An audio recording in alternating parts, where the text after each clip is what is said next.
Primeramente, agradecer a los participantes por habernos acompañado en esta noche. Esperamos que el curso de hoy sea de mucho provecho para todos ustedes. En esta oportunidad nos acompaña el magíster Rubén Centeñas España.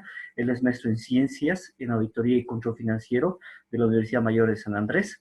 Es licenciado en Ciencias Económicas y Financieras en la Universidad Mayor de San Andrés. Tiene título en Provisión Nacional de Auditor Financiero expedido por el Consejo Nacional de Educación Superior. Es profesor emérito de la Universidad Mayor de San Andrés. Fue profesor titular de su universidad en las materias de auditoría operativa, auditoría financiera, contabilidad superior, contabilidad intermedia. Fue profesor en la Universidad Católica de La Paz, en la carrera de auditoría operativa y gestión. Es profesor en la maestría de la Universidad Mayor de San Andrés, de la Universidad Católica Boliviana, de la Universidad Mayor de San Simón y de la Universidad Técnica de Oruro. Fue miembro del Consejo Técnico de Contabilidad y Auditoría del Colegio de Ciencias Económicas y Financieras. Fue subcontralor de Auditoría y Contabilidad de la Contraloría General de la República. Fue auditor general de la Universidad Mayor de San Andrés. Es autor de más de 25 libros destinados a la profesión. Tiene varios artículos referentes también a la profesión y es conferencista en eventos internacionales. Así que, por favor, magíster, tiene control de la sesión. Puede empezar la charla. Muy buenas noches. Encantadísimo de poder compartir con ustedes también algunas preocupaciones que han surgido emergentes fundamentalmente del COVID-19, que ha tenido la virtud de ponernos al interior de nosotros en la idea de conocer decididamente qué pasa con nuestro país, qué tenemos en nuestro país, qué somos en el país. Y esto me ha llevado a hacer un trabajo de investigación respecto a lo que constituye este poderoso mundo que son las MIPES y las pymes en nuestro país. ¿Y cuál es el nivel de importancia que éstas tienen? Porque es importante comprender el nivel de importancia que éstas tienen para poder decididamente enfocar algunas acciones tendentes fundamentalmente a lograr su superación. Partiremos con un concepto de carácter central y básico sobre este tema. Más del 95%, y estoy diciendo 95%, de las actividades que se ejecutan en nuestro país están a cargo de pymes y MIPES. En consecuencia, el espectro de su importancia en términos de lo que significa el comportamiento económico en nuestro país es altamente significativo. Para lograr comprender un poco el impacto que estas entidades tienen en nuestro país, voy a recurrir a tres escenarios que nos van a ubicar decididamente en el marco de lo que estamos buscando. Y empezaremos con el marco legal. La Ley 947 del año 2017 señala algunas características fundamentales que estas entidades deben tener. Y básicamente señala que son actividades destinadas a sustentarse en el uso intensivo de la fuerza de trabajo personal y familiar de parte de quien lo ha constituido. Combinar la actividad económica basada en el conocimiento, la experiencia y la práctica de quien ejerce esta actividad fundamental. Nos mencionan una baja aplicación en términos de maquinarias y herramientas de trabajo y por consiguiente un limitado acceso a mercados de financiamiento. Normalmente su producción está destinada a lo que significa el mercado interno, predominantemente en bienes de compraventa que se van realizando.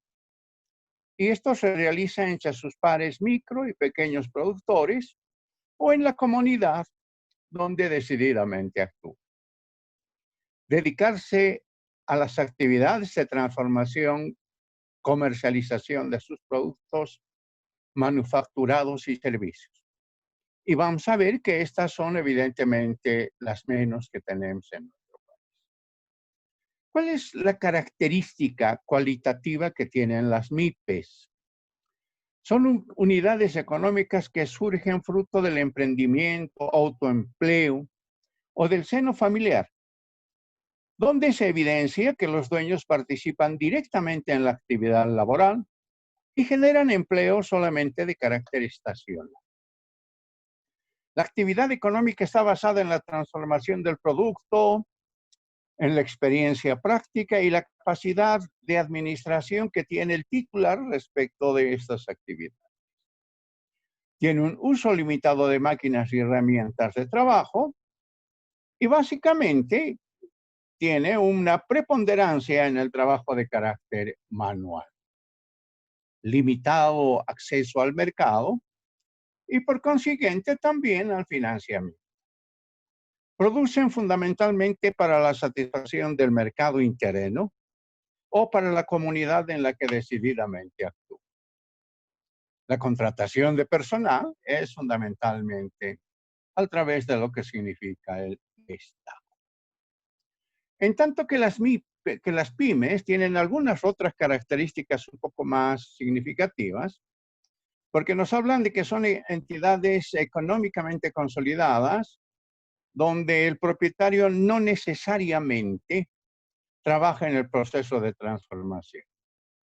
Está basada en el conocimiento del proceso productivo, experiencia, conocimiento del mercado, destino de su producción y la capacidad de gestión que pudiese tener decididamente el titular.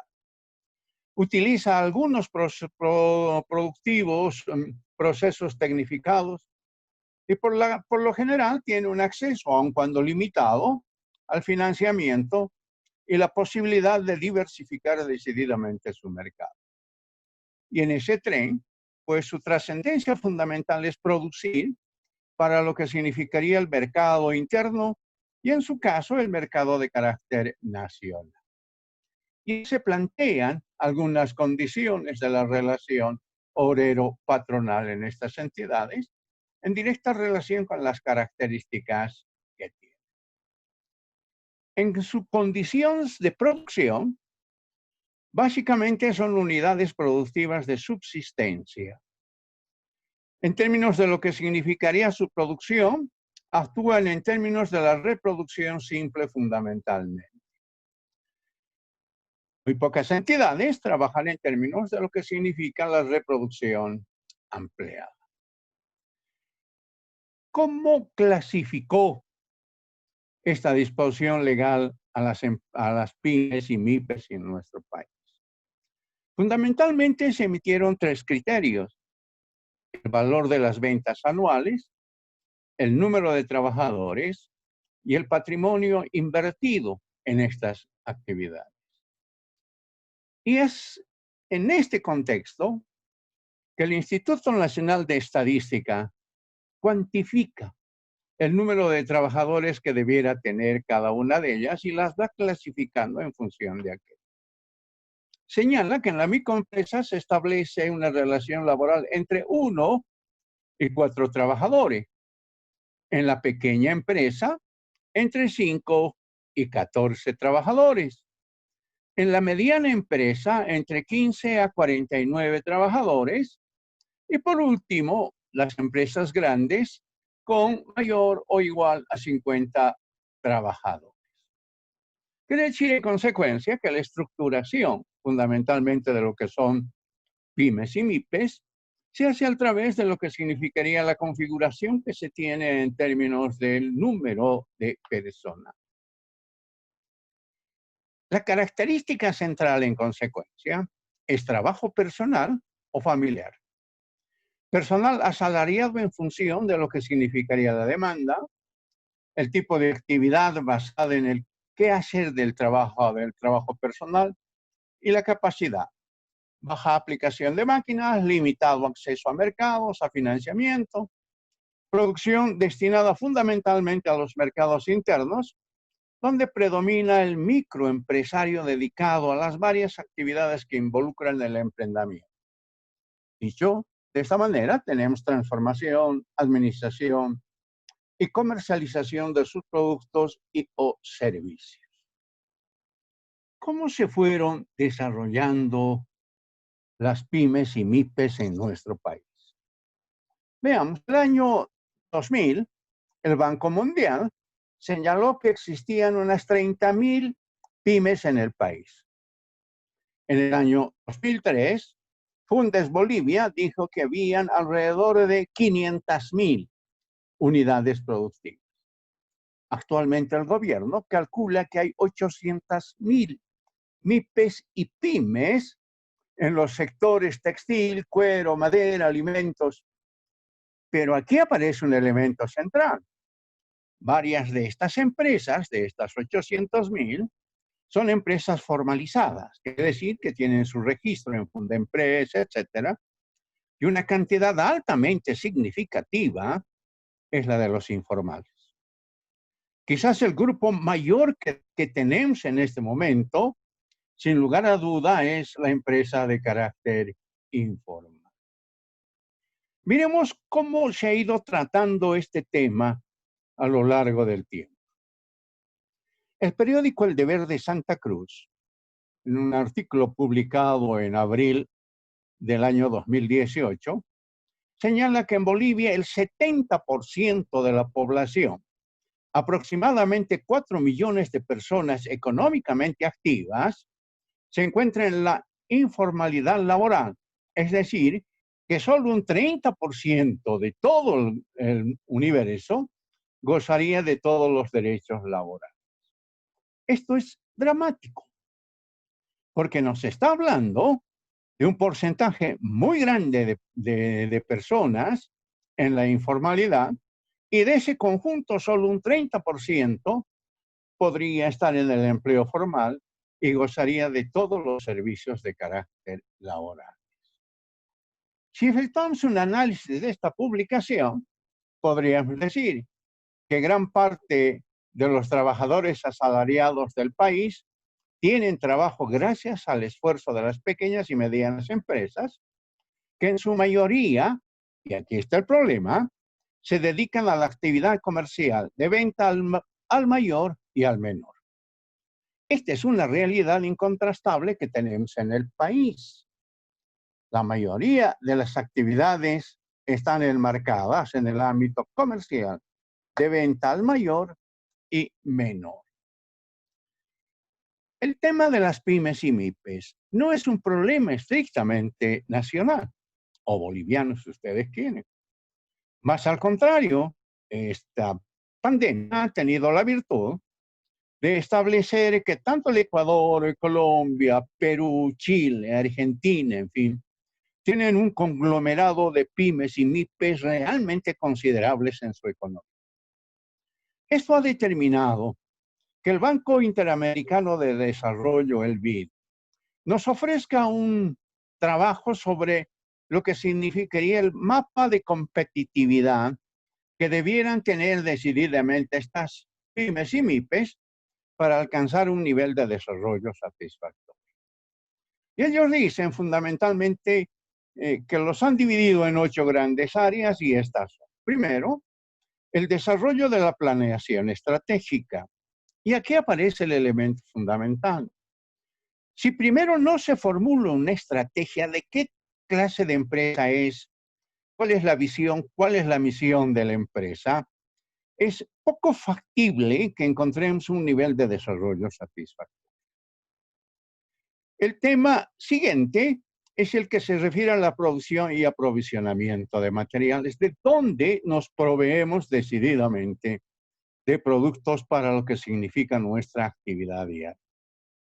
El día de hoy, el periódico digital Página 7 establece que en términos de alimentos, el 30% de lo que nosotros consumimos habitualmente es importado o nos está llegando de fuera de nuestras fronteras. En el punto tercero nos hablan del aseguramiento de la calidad a través de un proceso de cultura de mejora continua de las actividades que se van desarrollando. Nosotros tenemos algunas actividades muy interesantes, pero la calidad del producto decididamente no es el mejor, de manera tal que quien adquiere estos productos lo que está buscando también es algo de calidad. La capacidad de comercialización es otro elemento. Se circunscribe a áreas muy cercanas, muy pocas han accedido a nivel nacional y, lógicamente, más difícil todavía acceder a los mercados internacionales con nuestra producción. Nos habla en el punto quinto de un tema que es muy interesante, por cierto, y que nos atañe a nosotros, que se refiere a la contabilidad y las finanzas sanas. Nos están diciendo, MIPES y pymes tienen que tener desarrollado un sistema contable. Cuando en el medio se preguntan a las empresas, pymes o MIPES, ¿qué tienen en contabilidad? Nos dice, tenemos un sistema de contabilidad. Y cuando seguimos indagando, nos encontramos con que las preguntas que podríamos hacerle, ¿tiene usted un manual de políticas contables? ¿Tiene usted estructurado lo que significarían criterios y métodos para la práctica de su contabilidad? ¿Tiene desarrollado un sistema de control interno fundamental para evitar errores o omisiones, fraudes, en fin? La respuesta es no. Lo que tienen es un sistema de registro contable. Eso es diferente a tener un sistema de contabilidad. El sistema de contabilidad es mucho más amplio, pero el sistema de registro contable, que es el que tienen una gran mayoría de las empresas nuestras, está limitado a un plan de cuentas y un registro de las operaciones pertinentes. Por el otro lado, tenemos que la calidad de los recursos humanos evidentemente se ve muy afectada en ellas, porque los niveles de remuneración no son los más satisfactorios y, como hemos visto, más están diseñados para satisfacer las necesidades y requerimientos que tienen quienes lo han estructurado como tal. Un tema que lo hemos evitado, que no lo tocamos, pero que es vital en términos de lo que significa el futuro que le vamos a dejar a la generación que viene por detrás nuestro, es el tema de la gestión medioambiental. Está la ley es la ley 1333, que habla que todos los ciudadanos somos responsables de la protección de lo que viene a significar el medio ambiente. ¿Qué estamos haciendo en ese tema? Pymes, MIPES, la mediana empresa tienen diagramados y estructurados sistemas de gestión ambiental, de protección de lo que significarían ruidos, contaminación de aguas, desechos, etc. Este es un problema bastante serio, por cierto. En el punto octavo nos habla de lo que son sistemas de información.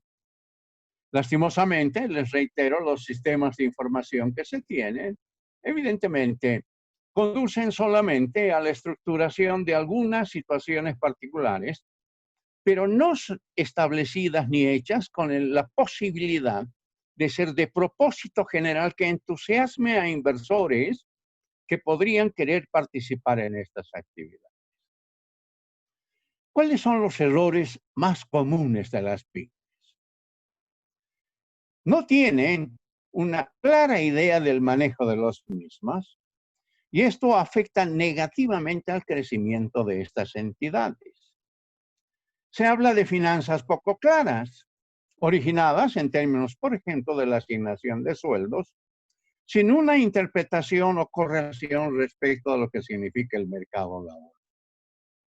Lo que se va haciendo es sangrar el negocio por la falta de políticas y lineamientos claros y viables para ofrecer promociones y descuentos a lo que significarían sus clientes.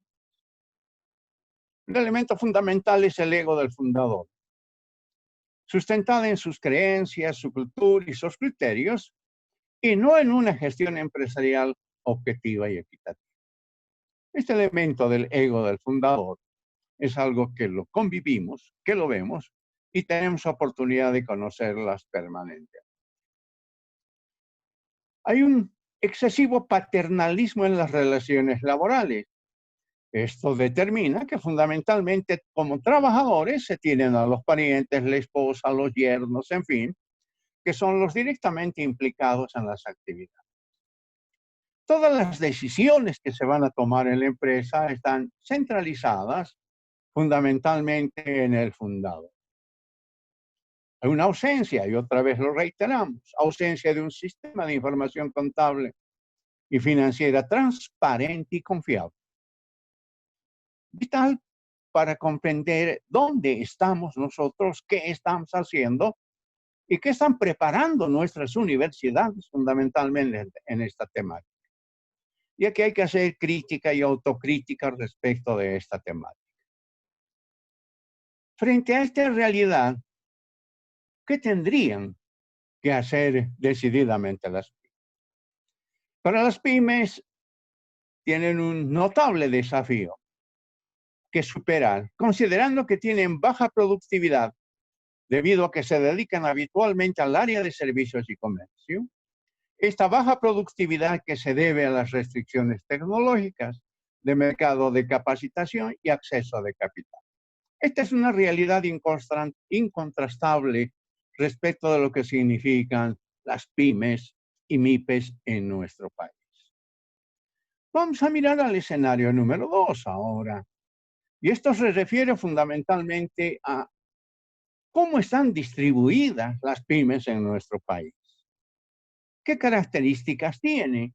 Y fundamentalmente para ese propósito recurriremos al anuario de Fundempresas al 31 de diciembre de 2019, en el que se evidencia que a la fecha existen 327.800 actividades a nivel nacional, siendo las más significativas La Paz con 101.400, que significa el 31%.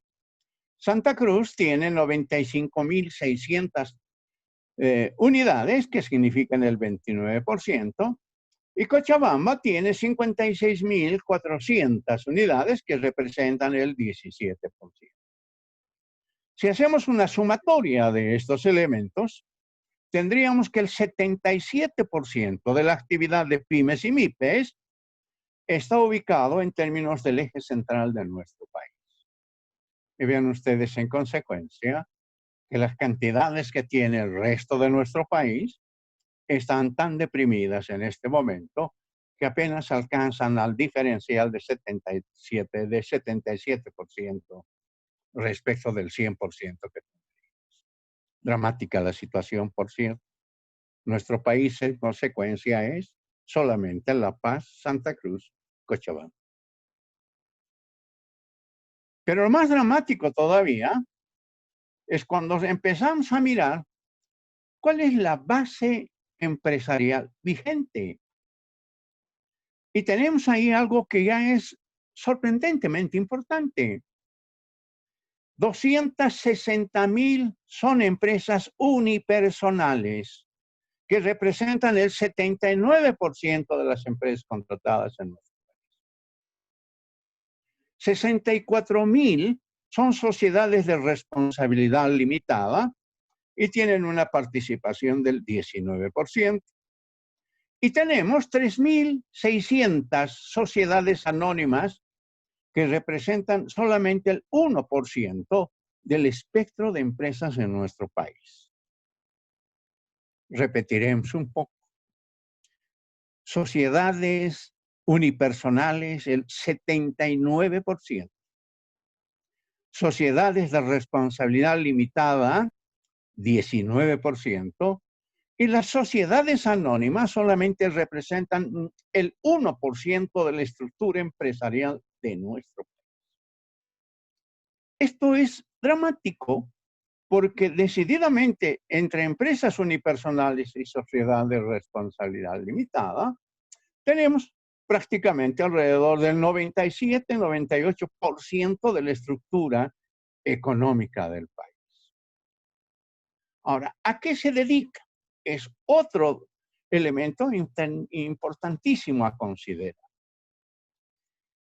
Si consideramos la actividad económica, la venta por mayor y menor, reparación de vehículos, automotores y motocicletas, significan 120.600 actividades económicas, quiere decir el 37% de estos elementos. La venta por mayor y menor tiene 114.000 unidades que representan el 34%. Quiere decir, en consecuencia, que el 70% de las actividades en nuestro país tienen como actividad económica fundamentalmente la venta por mayor y menor, y decididamente ahí nos enfrentamos con un problema bastante serio. ¿Qué tenemos en términos de la empresa manufacturera, que es la actividad que podría ser la entidad encargada de la transformación y la posibilidad fundamentalmente de creación de elementos complementarios? Tenemos ahí 35.000 unidades dedicadas a la industria manufacturera, que representan el 11%. Este es el gran mercado que nosotros tenemos en consecuencia en términos de lo que viene a significar. Diríamos en consecuencia, así para redondear, el 80% de las actividades en nuestro país están dedicadas a la venta por mayor y menor, reparación de vehículos automotores y motocicletas, ventas por mayor y menor, y la industria manufacturera, que representa aproximadamente alrededor de 85% de las actividades en nuestro país. Si miramos estos elementos adicionalmente, lo que vemos es un alto grado de concentración de pymes y MIPES prácticamente en todo lo que significa el área central. Pero todavía hay más complicaciones. Para ahondar el problema, se sostiene que la mayor parte de las empresas que cierran, 40% en el país, se dedican posteriormente a la informalidad. Y esto termina perjudicando a los empresarios y a la economía de carácter nacional. Esta es la situación dramática. Vamos al escenario número 3. En el escenario número 3, tenemos qué características tiene el sistema impositivo en nuestro país. Y cuando empezamos a mirar las características que tiene el sistema impositivo en nuestro país, nos damos cuenta de que hoy en día una cantidad muy grande de profesionales se han dedicado fundamentalmente al tema de carácter impositivo en su divulgación, en su capacitación, de tal manera que, básicamente, un campo de acción evidentemente interesante. Pero ¿será ese el mundo de la profesión? ¿Qué dice respecto de este tema impuestos nacionales? Dice, la obligatoriedad de sujetos pasivos del impuesto sobre las utilidades de las empresas de llevar registros contables a los contribuyentes con ventas o ingresos brutos anuales iguales o mayores a bolivianos 1.200.000. Y esto obliga a que las empresas tengan un balance general, un estado de resultados, pérdidas o ganancias, un estado de resultados acumulados, un estado de evolución del patrimonio, estado de cambios en la situación financiera, estado de flujos de efectivo, notas a los estados financieros, y después nos dicen dictamen de auditoría externa, informe del auditor independiente, un dictamen tributario, informe de procedimientos mínimos tributarios e información tributaria complementaria. O sea que Impuestos Nacionales demanda que básicamente las empresas, para preparar este conjunto de requerimientos, tienen que tener un adecuado sistema de contabilidad. Ese es el elemento de carácter central. Y nos preguntaremos, ¿en base a qué se preparan los estados financieros en nuestro país? El primer elemento que surge en consecuencia es que para preparar los estados financieros en nuestro país, tenemos que recurrir a las 14 normas contables vigentes y legales en nuestro país. La característica de las normas bolivianas es que no solamente son de carácter técnico, sino fundamentalmente de carácter legal. Estas 14 normas que tenemos serán suficientes para estructurar los requerimientos que Impuestos Nacionales tiene. ¿Estaremos aplicando de forma coherente, satisfactoria, las normas aprobadas en nuestro país?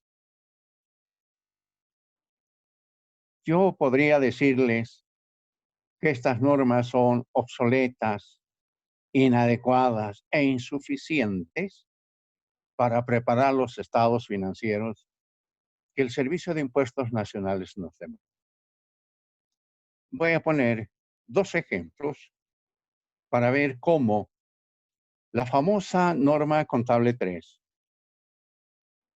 cuyo origen básico es la decisión número 6, emitida en 1986, que tenía como objetivo central mantener el nivel del poder adquisitivo de la moneda, y por eso se llamó modelo a contabilidad a moneda constante. Ese modelo de contabilidad a moneda constante se mantuvo durante muchísimos años, más de 35, hasta que en determinado momento se hace la revisión de esa decisión y se la convierte en la que es hoy en día la norma contable número 3. Y ahí aparece el primer elemento exógeno a la contabilidad, decididamente ninguna relación con la contabilidad, que es la unidad de fomento de la vida. No fue diseñada ni estructurada con propósitos contables, fue diseñada y estructurada para efectos impositivos. Pero en esa ocasión, en la revisión, se incorpora como un elemento fundamental en la estructuración de lo que vienen a significar decididamente la determinación de las normas contables en nuestro país. Segunda parte. De 1986 a la fecha no hemos aprendido a manejar de forma satisfactoria esta norma. Han transcurrido más de 35 años y digo que todavía tenemos una serie de imperfecciones en el manejo de la norma contable 3. Explico. Inventarios. Todas las empresas grandes, pequeñas, en fin, cuentan con inventarios. ¿Qué se hace para efectos de la presentación en los estados financieros? Una lógica cuantitativa muy simple. Los inventarios de fin de gestión se multiplican por la unidad de fomento y lo que sale es lo que está revelado en los estados financieros. Pregunta, ¿eso dice la norma contable 3? Respuesta, no. La norma contable 3 establece que el inventario en la fecha de corte de operaciones se debe multiplicar por la unidad de fomento de la vivienda y después comparar contra lo que significan los valores de mercado. Por eso decimos que los inventarios se presentan en los estados financieros a costo o mercado el que fuera el menor. Entonces, en el tratamiento de los inventarios hay dos factores. Un cuantitativo, la OFB, y un cualitativo comparado contra sus valores de mercado. ¿Será la única? No. Ahí está el caso de lo que en nuestro país llamamos activos fijos, pero en nuestra literatura se lo conoce como propiedad, planta y equipo, inmovilizado, bienes de uso, etc. Para no complicarnos, vamos a seguir utilizando la expresión activo fijo. No es la más adecuada, evidentemente, pero forma parte de la práctica en el país. ¿Qué señala respecto de los activos fijos? Señala que en la fecha de corte de operaciones se debe multiplicar por la unidad de fomento de la vivienda y esos valores compararse contra los valores de mercado. Porque la norma boliviana dice ningún activo debe tener un importe superior a su valor neto de realización. ¿Y qué es el valor neto de realización? Es el valor de mercado que tiene el bien. En algún momento se comentó y se objetó esta situación diciendo, pero no hay valores de bienes usados en el mercado. ¿No? Y le digo, cierto, no hay. Pero la norma prevé qué hacer frente a esta ausencia. Y frente a esta ausencia dice que lo que corresponde es calcular el valor económico del activo o el valor en uso del activo. Dicho de manera simple ahora, ¿cuáles van a ser los rendimientos que estos activos nos van a dar el año 21, el 22, el 23, el 24, etcétera, dependiendo de la vida útil que tiene el activo? Y esos valores actualizarlos a la fecha de corte de operaciones. Eso dice la norma contable 3. Y emergente del uso de la norma contable 3, nosotros podríamos decir, no se puede hacer contabilidad si no se maneja decididamente matemáticas financieras. Porque inclusive la norma boliviana, que he dicho que es obsoleta, inadecuada, etcétera, menciona algunos aspectos que podríamos rescatarlos. Por ejemplo, cuando a la gente se le pregunta qué es un pasivo, normalmente nos dicen, es el conjunto de obligaciones que la empresa tiene. Y si miramos la norma contable 3, no dice eso. La norma contable 3 dice, es el valor actual de las obligaciones que una empresa tiene. Para determinar el valor actual, matemáticas financieras. Cuando hablamos de lo que es un activo, normalmente también en la norma contable boliviana, nos está hablando de que ese es un valor presente. O sea que no hay matemáticas financieras, no hay contabilidad. Pero en el país, normalmente la matemática financiera la hemos aprendido inadecuadamente y no lo aplicamos en términos de lo que significa la contabilidad. Quiere decir, como resumen, que cuando estamos estructurando nuestra contabilidad, ya hay dos tipos de falencias importantes porque todas tienen inventarios o tienen decididamente activos fijos. Para no decir gran cosa y no utilizar alguna expresión, diríamos, ambos resultados están contaminados en la contabilidad porque no constituyen los importes reales que estos dos grupos de cuentas tienen. Hasta ahí estamos con la contabilidad. A partir del año 2018, el CAUF, con buen sentido, evidentemente, establece la necesidad de que debemos empezar a aplicar las NIA, quiere decir las normas internacionales de auditoría. Un gran avance, por cierto, pero la realidad de eso nos muestra lo siguiente. En nuestro país nosotros hacíamos auditoría con 5 normas de auditoría. Ahora tenemos un conjunto altamente exigente que tiene más de 40 normas y cuyos requerimientos y exigencias de aplicación son evidentemente muy extensivos. Y aquí empezamos a mirar el problema. Porque las NIA están estructuradas para ser aplicadas cuando la empresa maneja las NIF. Entonces hay una relación directa entre lo que significaría cómo construyo mi contabilidad. Si lo construyo con base a NIF, la posibilidad de que me hagan auditoría con base a NIAS es coherente. Pero en nuestro país, 14 normas contables inadecuadas, insuficientes, obsoletas, mal comprendidas, etcétera, y ahí tenemos aplicándole las NIF. Podríamos decir que el asunto está correcto.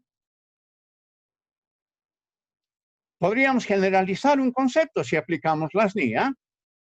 Todos los dictámenes que se emiten en nuestro país mínimamente debieran ser calificados, porque estas incoherencias de activos, inventarios, en fin, se reproducen muchas, de tal manera que mínimamente deberíamos calificar. Y si cumplimos con todos los requerimientos que las NIA tienen, sistemas de control interno, etcétera, prácticamente los dictámenes en nuestro país debieran ser negativos. ¿Qué hacer ante este panorama? Se preguntará y te preguntarás vos, me pregunto yo. Estamos manejando normas contables que no se corresponden con la aplicación de las normas internacionales de auditoría porque sus requerimientos no están siendo satisfechos en términos de lo que significa el modelo de contabilidad que nosotros tenemos. Y aquí aparece ya ahora una interrogante para debate fundamental. ¿Las NIF plenas o las NIF para pymes. Las NIS plenas tienen aproximadamente, sin mayor exageración, alrededor de 5.000 páginas, complejas, difíciles, difícil su gestión, su administración, muy dinámicas, además, permanente proceso de cambio, o incursionamos en las NIS para pymes, cuyo volumen existente al 2019 no excede las 300 páginas. Más útil para nosotros, elementos más comunes a las actividades que desarrollamos, más fáciles inclusive de aprender, tiene muchísimas posibilidades de ser aplicada con mucho éxito en nuestro país. Debate que hay que iniciar en consecuencia. ¿Vamos a seguir con las NIS plenas? Sabiendo que las vamos a aplicar solamente al 1% del total de las actividades en nuestro país. ¿O vamos a ir decididamente con las NIS para pymes, cuya posibilidad de aplicación en pymes y MIPES es muchísimo mayor? Está abierta la discusión, está abierto el análisis. Será importante la posibilidad de un debate que tengamos que hacer en la profesión para saber qué hacemos. Cuando estamos hablando de las NIS plenas, estamos hablando que su correlato directo son las NIA, las normas internacionales. Pero las NIS para pymes también han desarrollado lo que son las normas internacionales de auditoría para pymes. Menores niveles de exigencia, tiene posibilidades más concretas de la aplicación en términos de lo que significa decididamente ir estructurando un requerimiento que se nos está planteando en términos impositivos. Te preguntarás en consecuencia, los estados financieros que están preparándose en las empresas están destinados a brindar información para la toma de decisiones por parte de la gerencia y por parte de todo lo que significarían esa cantidad heterogénea de interesados en el mismo, o están siendo preparados específicamente con el propósito de carácter específico para impuestos nacionales. Si le preguntas a un ejecutivo cuánto del dictamen de auditoría le ha sido útil fundamentalmente para estructurar, para incrementar sus actividades o mejorar las mismas, la respuesta que te van a dar es, no sé. Pero he cumplido con lo que Impuestos Nacionales me ha pedido. Este es un problema serio en el que les reitero, aquí también hay un proceso de crítica y autocrítica respecto de qué es lo mejor para nuestro país. Hay que visualizar el conjunto para determinar qué podemos hacer. Ante este panorama, se nos presenta todavía una situación muy interesante, por cierto, y benéfica. El hecho de que las pymes y MIPES son estructuras muy pequeñas, estas pueden cambiar rápidamente en términos de lo que significa su estructura. La gran empresa difícilmente cambia. En la fecha estamos observando que algunas empresas han cambiado de giro, pero no es de manera permanente, sino simplemente de manera temporal. Un otro problema del que no nos hemos preocupado grandemente es el que se refiere al riesgo. Siempre hemos pensado que el concepto de riesgo está asociado a la gran empresa. Siempre hemos dicho, son las grandes empresas las que tienen que tener sugerencia de riesgos, hacer evaluaciones permanentes sobre esta actividad. Yo les digo, las más pequeñas, las pymes y MIPES, son las que tienen el mayor volumen de riesgos existentes. Ahí debiera estudiarse el riesgo. Y el riesgo hay que asociarlo con la estrategia de carácter empresarial. De manera tal que nos enfrentamos con que si yo voy a formular una estrategia, emergente de esta estrategia voy a formular los riesgos que voy a tener en el futuro en términos de las actividades que tengo. seguiremos mirando qué pasa con lo que significa las pymes.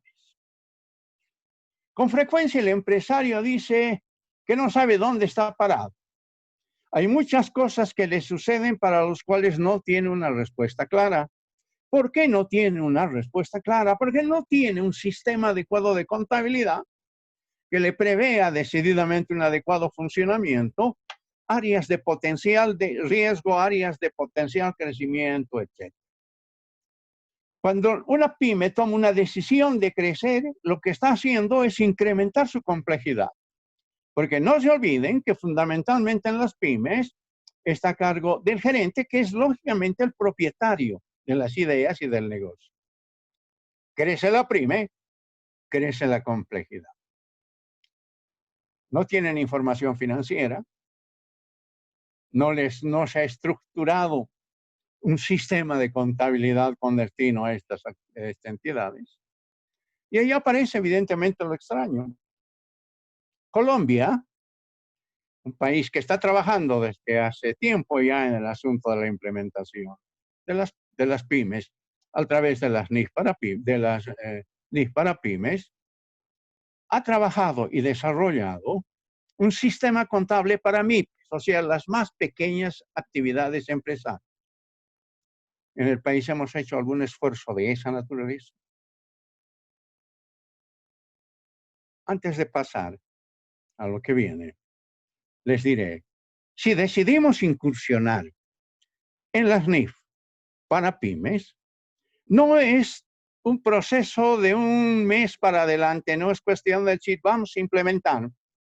Requiere de aproximadamente 3 años el proceso de implementación, porque hay que capacitar, entrenar y después adoptar todos los mecanismos necesarios para su vida. Colombia está en pleno tránsito, está a punto de concluir ya su esfuerzo. Por eso decimos que conocer los números significa en todo momento dominar la óptica patrimonial, económica y financiera del negocio.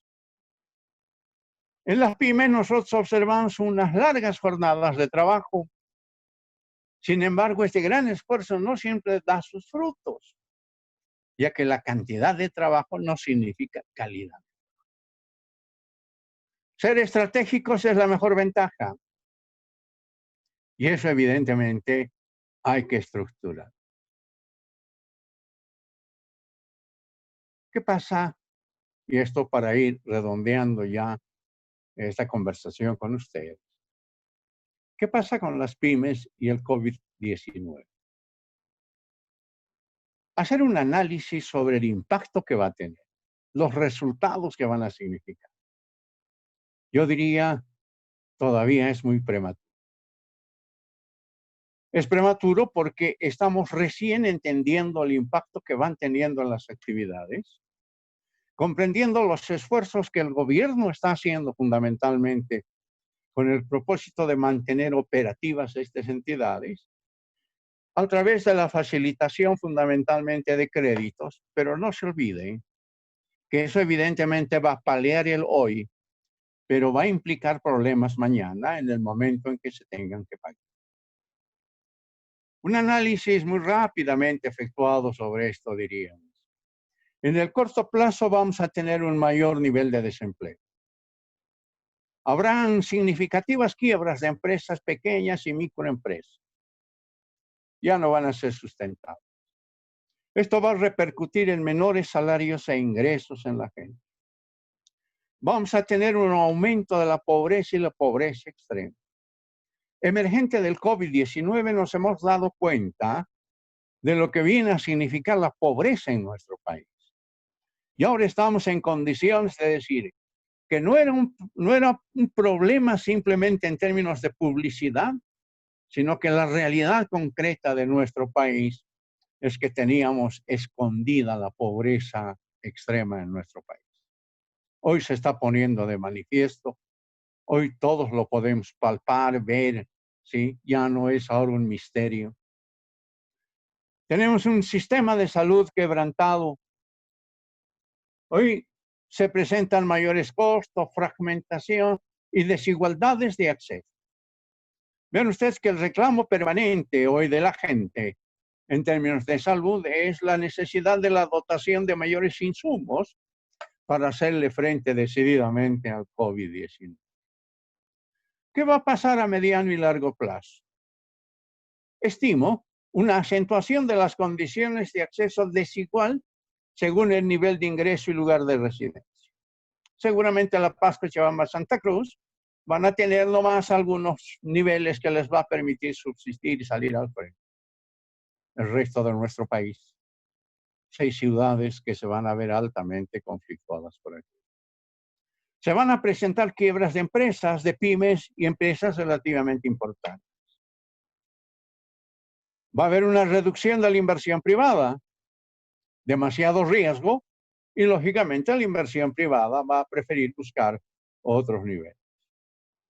Se está presentando un menor crecimiento de carácter económico. La baja en el precio del barril de petróleo determina que decididamente esto va a impactar de manera significativa en la economía nuestra. La venta que hacíamos de productos mineralógicos, fundamentalmente a China, va a disminuir emergente de los problemas que también China está confrontando. Y ahí vamos a tener, evidentemente, un menor crecimiento económico que va a repercutir en todas las actividades de nuestro país. Menor integración en las cadenas de valor. No va a ser fácil importar y, por cierto, difícil exportar. Vamos a tener demasiados temores y hasta que esto decididamente pase, van a transcurrir muchos meses. No es cuestión, y estoy escuchando a mucha gente decir, no, esto en junio se acaba, en julio, en agosto o en septiembre. No, parece que el COVID-19 ha llegado para quedarse un buen tiempo en nuestro país, por lo menos en tanto no se tenga una vacuna.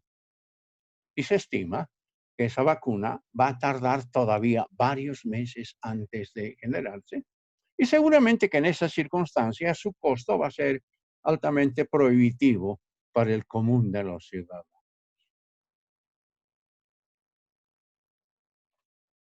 Grave panorama, por cierto.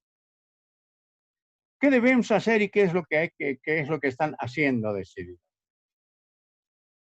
Hay que hacer un proceso de contención de la expansión del virus mediante el autoaislamiento, la cuarentena y el distanciamiento social. Se han noticiado seguramente que Chile abrió un poco, flexibilizó algunas actividades y tuvo una explosión respecto de lo que significa el proceso de contagio, que tuvo que volver atrás. De tal manera que esto evidentemente es altamente complicado. Esta medida tiene también impactos impositivos. Y estamos mirando que decididamente en términos impositivos también se están dando algunos márgenes de flexibilidad respecto fundamentalmente del cumplimiento de algunas obligaciones. Pero aquí viene la paradoja. El país vive de impuestos. Y este es un tema que evidentemente los amigos dedicados a esta temática lo están analizando. Debemos acostumbrarnos a pensar que van a cambiar la cultura, la forma en la que decididamente nos relacionábamos, de tal manera que vamos a tener evidentemente un cambio cultural en el comportamiento. Va a haber una disminución en las horas de trabajo. El gobierno ha dispuesto que algunas actividades se realicen en horarios que evidentemente no son de 8 horas, sino de horarios menores. Las empresas, en su gran mayoría, tienen que buscar financiamiento. Y por eso se escucha mucho respecto a lo que significan las restricciones que había sobre el crédito y los que lo consiguieron ahora están asfixiados por el cumplimiento de las obligaciones. Es un panorama de asfixia financiera, mayor presión financiera. Las acciones del gobierno solo difieren los problemas, no solucionan. Y esto es algo que decididamente nosotros debemos comprender. Varias cosas para el debate varias cosas para analizar. Este es el pensamiento que tengo. Así estoy mirando este problema. Ojalá pudiese hacer que tengamos debates sobre algunos temas. Uno, la vigencia de la unidad de fomento de la vivienda. Un invitado que nada tiene que ver con la contabilidad. Muy pocos profesionales, les diría, muy pocos profesionales han preparado un estado de impacto que tiene en las empresas la existencia de la unidad de fomento de la vivienda. ¿En qué medida les favorece y en qué medida las perjudica? Hay que discutir, analizar. ¿Las NIF plenas o las NIF para pymes? ¿Las NIAs para pymes o las NIAs para lo que significaría pymes? Ahí estamos enfrentados, en consecuencia, en lo que vendría a significar un debate que debemos hacer. Y en este tren de cosas, pues los colegios de profesionales son las entidades llamadas a conglomerar a la gente, divulgar y concientizar y generar una acción. Este es un momento muy interesante como elemento de presión. Muchísimas gracias, les agradezco el que hubieran tenido la oportunidad de escucharme. Y si ustedes tienen alguna pregunta, ojalá esté en condiciones de responderles satisfactoriamente. Muchas gracias y hasta cualquier momento conmigo. Bueno, Magíster, vamos a ver si es que hay personas que desean hacer preguntas mediante el audio o mediante el chat. Así que, por favor, si desean hacerlas mediante audio, levanta la mano para ver el tema del sonido y, por favor, las que desean también en el chat. En ese entendido, tenemos el licenciado Wilson Solís. Dice, licenciado, ¿acaso en estos temas y sus manejos, pymes y MIPES, estará asociado a la cultura en el país en vías de desarrollo o son otros los aspectos que frenan un verdadero desarrollo? Es fruto de la estructura del país. A veces queremos entender como que esto fuese solamente de Bolivia. Y no es así. Chile ha revelado que el 60% de su marco empresarial, es un país desarrollado, está formado por pymes y MIPES. En la Argentina tenemos un porcentaje similar. En Colombia, y esto se ha revelado a través de una conferencia, el 85% son pymes y MIPES. O sea que tiene que ver con el desarrollo del país, evidentemente. Y ahí la única diferencia es que unas son más que las otras, pero los porcentajes en términos de la estructura empresarial siguen siendo los mismos.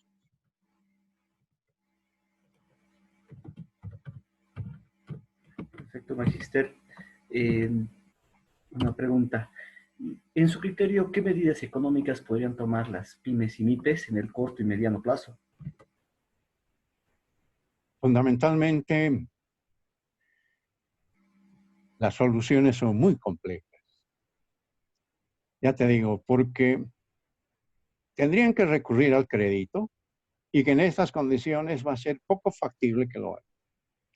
La mayoría de las empresas se están endeudando a través de financiamiento del gobierno para sus operaciones y no van a ser sujetos de crédito.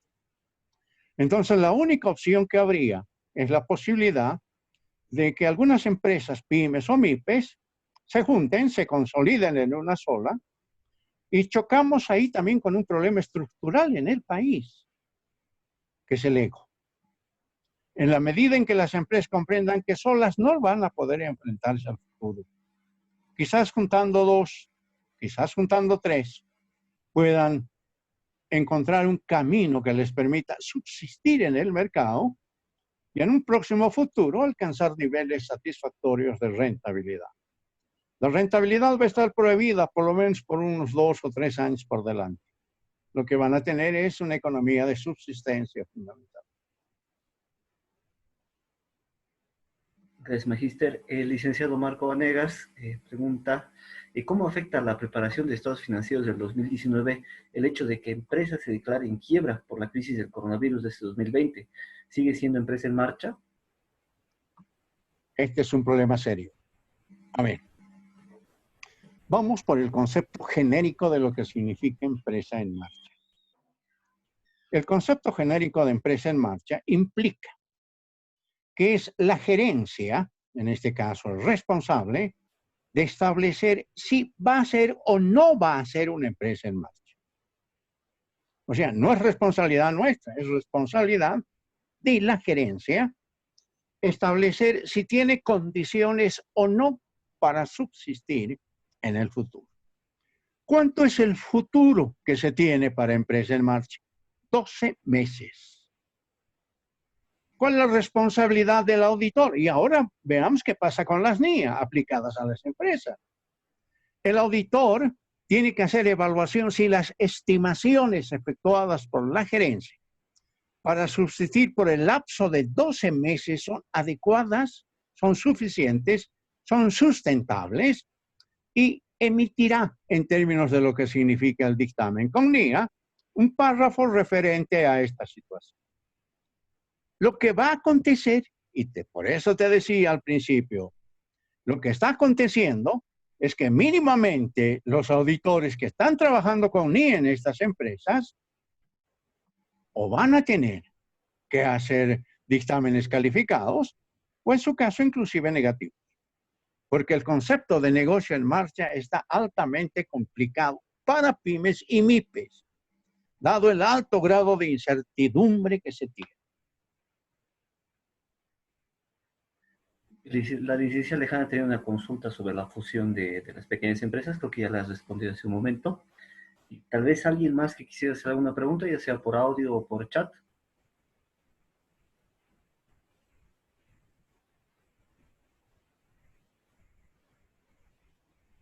Bueno, Magíster, creo que esas serían todas las preguntas. La verdad, agradecerle mucho el desprendimiento